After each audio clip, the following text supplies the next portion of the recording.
When I first understood that Etsy and Etsy dropshipping was like a really successful thing, one of the stores that I studied was Caitlin Minimalist. And I think it's a really good example to like look at this and really do a deep dive into Caitlin Minimalist. Like this store is the largest one on the entire Etsy platform. They've done $105 million to date. And every month, like if you can see that there, they do $865,000 in revenue every single month. $865,000 in revenue on the Etsy platform every single month. That's also mixed with their Shopify as well. They have a Shopify page. I don't think they do much on their Shopify, but these guys absolutely print, right? They've been on Etsy for a long period of time, but that's not why they're so successful, right? Like genuinely, their store is just incredible. The first thing that you'll realize about Caitlin Minimalist, again, studying these kind of stores helps you so much with your Etsy journey, right? You see here that they filled out all of the information, right? They've got the announcements. They've got the little bio right there. They've got a beautiful banner, absolutely lovely banner. They've also got Star Seller, right? They've got Star Seller. It's great, right? First thing that I paid attention to back when I was starting Etsy dropshipping 3 years ago, right? Like the thing that genuinely like made me millions is focusing on quantity over quality. Okay, focusing on pushing listings out. They don't have to be perfect, but pushing those listings out and just getting things out there into the Etsy algorithm and just pushing shit out. Okay, so that's the first thing I want you to understand. They have 1,800 listings. That's a huge reason why they've made like they've done $100 million on Etsy is because they've got so many fucking listings. Because they're so wide. They've got so many eggs in different baskets, different types of niches, different sub niches. You know, they run earrings. You know, they've got little bracelets, golden stuff, silver stuff, loads of different things. Okay, that's the first thing, very, very important to understand. The second thing is their pictures, right? If you look at all their pictures, they all match. So one thing that I did when I first like put actual effort into my Etsy stores was I put a filter on all of my listings. Okay, I wanted to make all of my listings, even though I was using AliExpress pictures, I wanted to make all of my pictures look similar and look close together, right? Like just look very, very, very similar and close together. And that's what they do perfectly, right? All these listings, all these pictures look very, very, very similar to each other, right? Absolutely beautiful, beautiful pictures. Okay. Again, the second niche that I ever got into, the first one was home goods, right? Second niche I ever got into was actually jewelry and was doing like basically this kind of stuff right here. A little bit of a different one. Can't share the exact thing, but a little bit different, but pretty much the same kind of stuff, right? Absolutely prints, right? Absolutely prints. And again, pictures. Such an important thing here is pictures. A lot of this stuff, you'll notice they have trends, right? So most of the stuff people are wearing, right? Very, very, very easy to get a model. All these pieces of jewelry right here,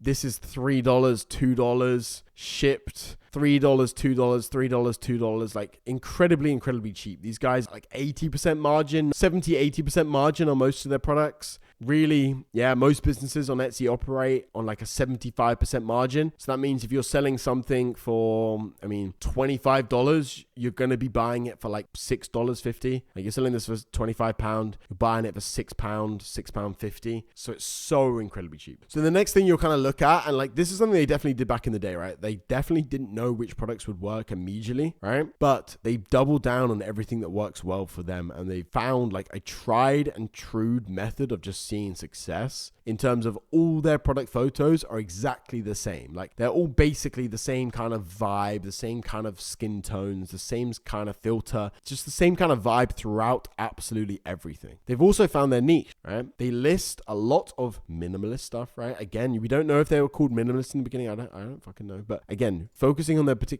jewelry, they found their niche and they've stuck with it, right? They're not selling big gothic jewelry. They're not selling black jewelry. They're not selling random shit for whatever, right? They found their niche, minimalist jewelry, and they've stuck to it. Specifically, they do a lot of this stuff with the little jewels and stuff on it. Like this stuff's lovely, right? This stuff's absolutely lovely. Again, going to their descriptions, you can see they hold a similar, actually, they've got an exact template for all of the descriptions. Like one of the first things I ever did when I really started taking Etsy seriously was focus on descriptions and really drive down into descriptions in terms of creating a template that I would then use across all of my stores to save me time, but also just to make the buyers like understand it, right? And I just kind of saw trends across everything. And Caitlin Minimalist, I think they do this absolutely wonderfully. You know, they've got Why You'll Love It, which is selling. Yeah, they've actually changed this recently, I think. But Why You'll Love It, right? They're selling people it immediately. 3 bullet points. Easy to understand, easy to use. Okay. They're then giving item details. Okay. So it's made of sterling silver. Wonderful. How big is the gemstone? Blah, blah, blah, right? What's it? The finish type, right? Oh, it's all made with love, blah, blah, blah, right?